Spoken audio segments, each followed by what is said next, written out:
Looking out there now, I had the Austin camera. I wanted to show you. Visibilities have just improved in the last about 10 minutes. In Austin, still some partially covered roads out there with snow. And as you will find across the area, the conditions will vary quickly within miles, like we have seen in Olmsted County. On the north side of the county, we're looking at very little in the way of snow. On the southern side of the county, there has been more. Here's where conditions have improved now in Casson and Zumbrota. Zumbrota never really got too bad, but there is snow covering the ground in Albert Lea at I-90 and I-35, and in Rochester, where the visibility has improved greatly just within about the last half hour. Roads still reported as completely to partially covered all across the area. Not quite as bad around Steele County, although there have been some accidents in Steele County. Some roads travel not advised, especially in North Iowa. That's where conditions have been worse, with the combination of 55 to 60 mile per hour winds and falling heavy snow. So far, today's snowfall totals. Rochester, 5.5 inches was reported to the National Weather Service. I pulled about 3.4 here at the station, so we were less than that. But Buffalo Center in Winnebago County was nearing a foot, while Fountain, this was earlier this afternoon at 3.4 inches. So a healthy amount of snow, but then again, some did not see nearly what was expected, especially in say around Manorville earlier today, and then once you get to Pine Island and to the north. Blizzard warning continues until 7 p.m. in southern Minnesota and 10 p.m. in North Iowa. The snow is wrapping up soon. That's going to end this evening, but the wind's still gusty through tonight. And that's why we do have that blizzard warning in effect in North Iowa until 10 p.m., where conditions will stay worse for longer.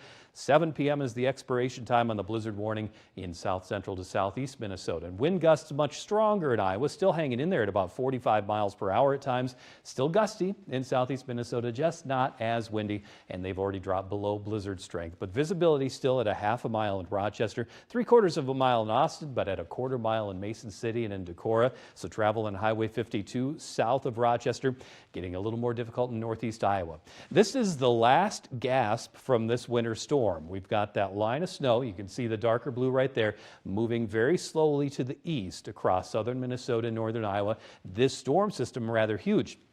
You might notice a little bit of a yellowish tint, some brown to the snow and the sky today. That's from dust that was pulled from New Mexico, Texas, Oklahoma, and Arkansas. They've had nasty dust storms wrapped into this storm system, and that's made for some of that brownish snow. You'll notice it's a little dirty. Now, the snow comes to an end tonight. By 10 p.m., we'll start to see a decrease in cloud cover, and tomorrow, while our lows start at around 20 degrees, sunshine gets to work, and that sunshine will be very helpful on improving road conditions tomorrow. And then overnight tonight, winds calming down, a little breezy at times here late in the day tomorrow, but winds not terribly strong, up to around 25 miles per hour.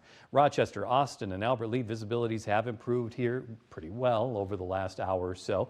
30 degrees, temperatures now down below the freezing mark for almost all of us, but Owatonna coming in at 35 degrees. Temperatures by tomorrow morning down to 20. And we start the day tomorrow with a clear sky and more sunshine ahead tomorrow. That will be fantastic. Highs in the upper 30s in the afternoon. Low tonight down to 20. Snow comes to an end this evening, although it stays windy through the evening hours, just not as windy as it was earlier today. We had numerous wind gusts over 50 miles per hour. Now a high tomorrow of 38 degrees with sunshine. A fantastic Thursday ahead to help improve road conditions for us as highs get back to the upper 30s and lower 40s. And Robin, did you know, this has been kind of buried, but spring begins tomorrow. Spring begins technically tomorrow. And the temperatures look like they're starting to cooperate a little bit on that beautiful spring day. Absolutely. Normal high is 42, and we're back into the 40s here by the end of the week and even this weekend. And a few rain showers for us Sunday. Maybe a couple snowflakes in the mix Saturday night. All right. A week from this Saturday.